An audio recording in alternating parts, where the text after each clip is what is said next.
Well, the Trump administration has thrown another spanner in the works just days before the G20 Summit kicks off in Johannesburg. Beyond boycotting the crucial gathering, Washington has now warned Pretoria against pushing for a joint statement at this weekend's summit. The diplomatic standoff is even trickier as South Africa prepares to pass the baton to the United States at the end of this year.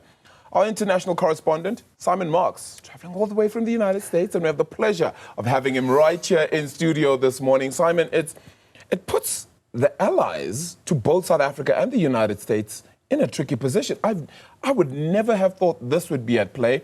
He's having his cake and trying to eat it as well. It is absolutely astonishing, Arabile, and it is great to see you, and it is great to be here in South Africa for the weekend's activities. This last-minute, last-ditch effort by the Trump administration, which, as you know, has completely withdrawn, not just from the G20 Leaders Summit, but from the meetings that have led up to it, completely withdrawn, but now are basically saying, but we want to condition the outcome of what takes place in Johannesburg at Nasrec this weekend. Let's begin by understanding exactly what this diplomatic note sent from the US Embassy in Pretoria to Durko says and what it implies. Okay, Simon. So then the question mark becomes whose credibility gets sort of downplayed here? Is it South Africa's and South Africa's G20? Or is it the United States' G20 leading into next year, of course, becomes a big question mark? Well, I mean, the fact that the United States government is not even going to show up this weekend at Nasrec to receive the gavel of the G20 from President Ramaphosa at the end of this Leaders Summit means that to a considerable degree, you know, the G20 will not have a president unless and until somehow Washington goes through some kind of formal efforts to helm the G20 ahead of next year's summit. Look, I think the really interesting thing here is that President Trump, in a fit of pique, pulled the rug out from underneath Vice President J.D. Vance, Secretary of State Marco Rubio, all those American officials that were already planning the arrival of the Vice President here in Johannesburg for this weekend's Leaders Summit by suddenly saying a couple of weeks ago, we're not having anything to do with it. And now they have what I think many officials around the world from other governments will view as the temerity to suggest that they get to condition the outcome of this summit. You know, there's that old phrase that applies to lotteries all over the world, you know, and quiz competitions.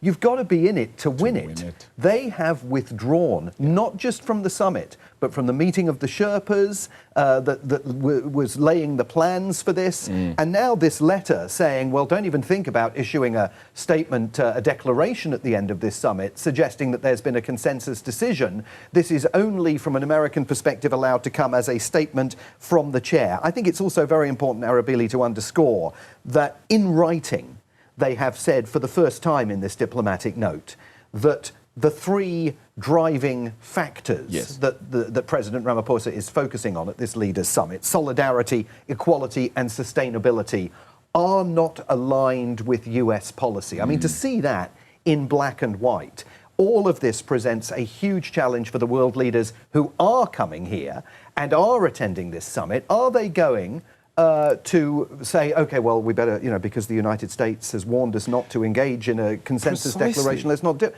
I mean, are they going to stand up or are they going to not? That's going to be my next question. I mean, one, the whole aspect of solidarity, inclusiveness, etc., deals a lot with what the US is going through anyway at present, with the whole DEI and doing away with that really on a broad escape is Donald Trump's legacy ultimately for this year especially. But the question mark becomes, we've seen France already say that they're actually pledging to stay with the cause and actually really support Africa and South Africa in this cause. But the question mark is some of the other allies, the bigger nations, the rest of the G7, as it were, whether they would actually stand up to Trump and say, no, actually, we think that everything discussed here was right. I think that in many ways, the release of this diplomatic note turns this weekend's events into a huge global litmus test. French President Emmanuel Macron, absolutely, as you said, already communicating, he thinks there should be a declaration at the end of this summit. We know that the Foreign Minister, Ronald Lamola, earlier in the week said nothing should get in the way. If the US wants to withdraw from this summit, you know, that's on them. Nothing should get in the way of efforts to formulate a joint declaration at the end of it. There are leaders out there that have not really distinguished themselves yet by standing up to Donald Trump. One of them is the British Prime Minister, Sir Keir Starmer, who is coming to this summit. Is this going to be the point at which he joins efforts to push back against this kind of bullying tactic that the US president is adopting after he's withdrawn himself from the summit? It would be different if Vice President J.D. Vance was sitting around the table, or even if lower-level US government officials were showing up to try and play a role in conditioning the language of a declaration, or even to sit there in person and say, the US absolutely opposes this and we're not going to agree to this being presented as consensus.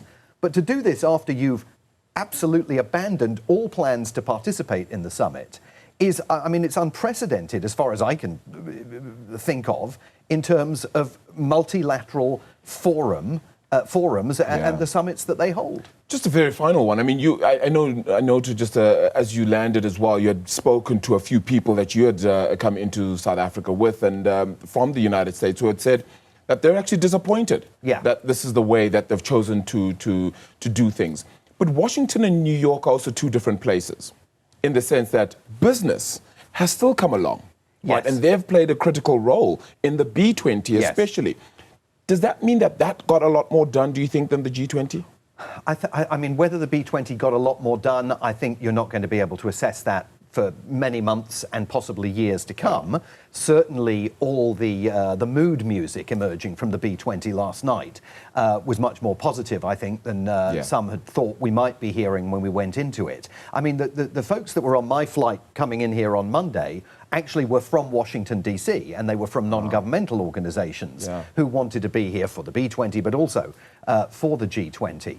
And the conversation among them was of tremendous sorrow for the State Department officials and the US Embassy officials here, who absolutely had been working very hard, and the United States re-engaged with the conversations with its G20 partners once President Trump said, well, I'm not going, but J.D. Vance is going to go. So there was that brief period when it looked like they were going to participate in some fashion, and there was re-engagement, and then suddenly, in what was absolutely a fit of pique, and J.D. Vance did not know it was coming, the president put out that social media message saying, right, no one's going. And that upended all of the plans that were being laid for an American participation in this summit. So if you're not in it, it's very hard to see how you win it. Absolutely stunning. Simon, you're here with us the whole weekend, so we'll have more of these conversations, why don't we, right? Early mornings, late nights to come, that's for sure. Simon Marks, our international correspondent, joining us as we get into the weeds of the G20. More coming up on that discussion, of course, throughout the rest of this day, but into the weekend.